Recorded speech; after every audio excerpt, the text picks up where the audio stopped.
guys, welcome back. This is Jenny from Polly's Paper Studio, and the inspiration for the projects that I am sharing today is that I attempted to organize my Pinterest boards of the pins I have of Polly's Paper Studio projects, and it seems that there is one a group action you can take that will totally screw up all your boards, but no quick way to fix it. So I've been going through and clicking on each project and reorganizing it, and I ran across a card that I had made with the stamped image on pattern paper, and I thought that it would be fun to revisit that. If I can find the picture, I will add it. I have improved on that plan, and I am also using some of my stash, so you know that makes me happy. So these are stamped cupcakes on pattern paper. So let's make these together. Here's my bin that I keep my 6x6 paper pads from Graphic 45 in, and I have already taken out all the paper from the pads and combined them by color so that when I need a pattern or a color or a cardstock, I know I can go here and look in the red section and just flip through and easily find a pattern that will work. So this makes it much more accessible, and I find that I definitely use more of it than if it were in the pads, separated and stuck in the cabinet. So this is definitely working for me. For this technique, I picked the cupcake stamp from this Crafter's Companion Party Time set. And the reason I think this works so well is because it's large, first of all, and it isn't very intricate. So it really helps to give a more graphic impression of the stamp instead of being fussy and overly detailed. I stamped it on the pink polka dot and the blue pattern multiple times so that I could cut them out.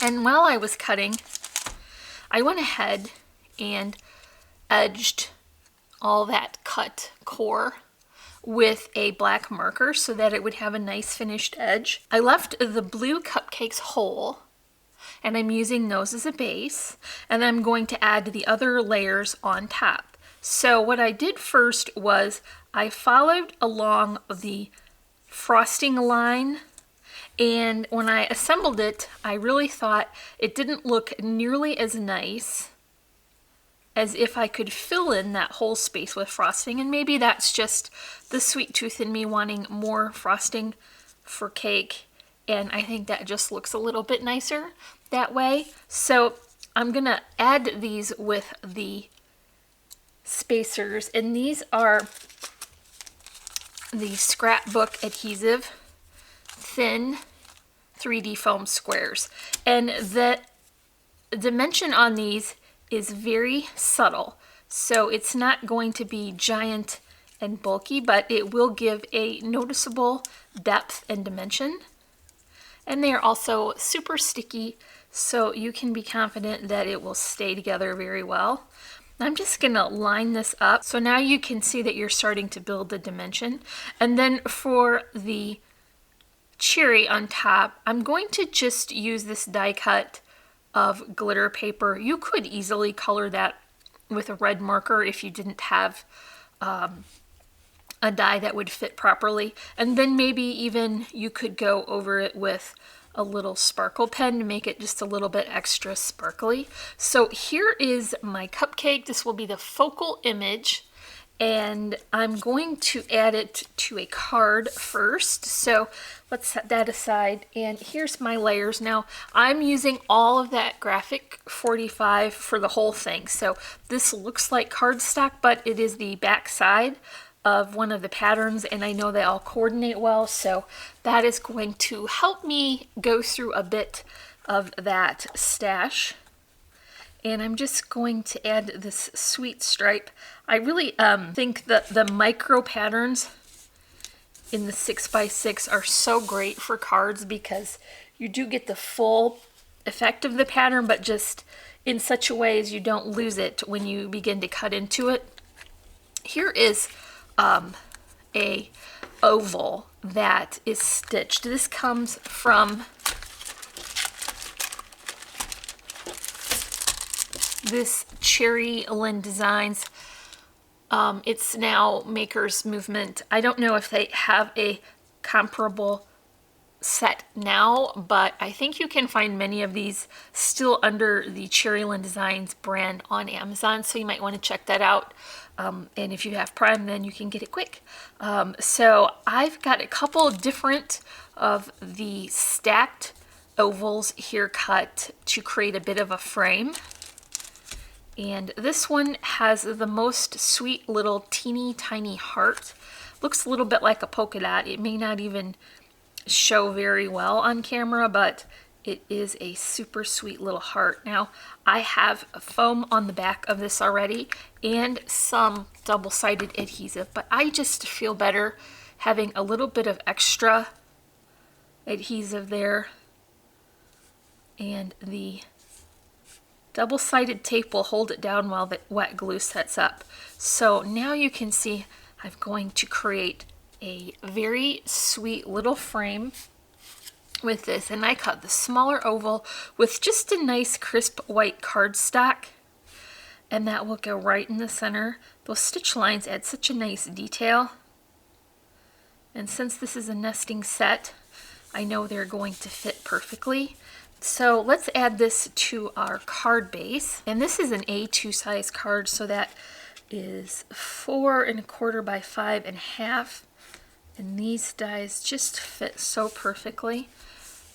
Now it is added to that white card base, and I can begin to add some additional details. So first let's put our cupcake in, and that will be basically the main focal point to this card. This one isn't overly embellished.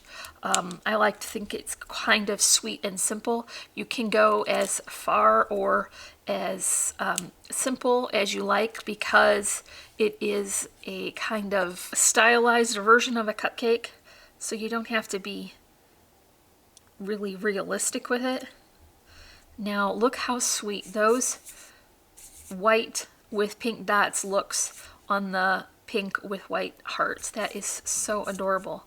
Okay, I have a sentiment here, and I'm going to add that to the bottom. This is from Lawn Fawn, and it has quite a few sentiments, so I actually think many of these work well for birthday greeting cards. Obviously, happy birthday, congratulations, it's your birthday, thinking of you on your birthday, lots of love on your birthday, waving hello, or you're the best. So there's many sentiments on here, and many of them can work for different occasions, so you're going to get a lot of use out of that, and it helps to have the coordinating die, so you can cut those out and put your sentiment on that.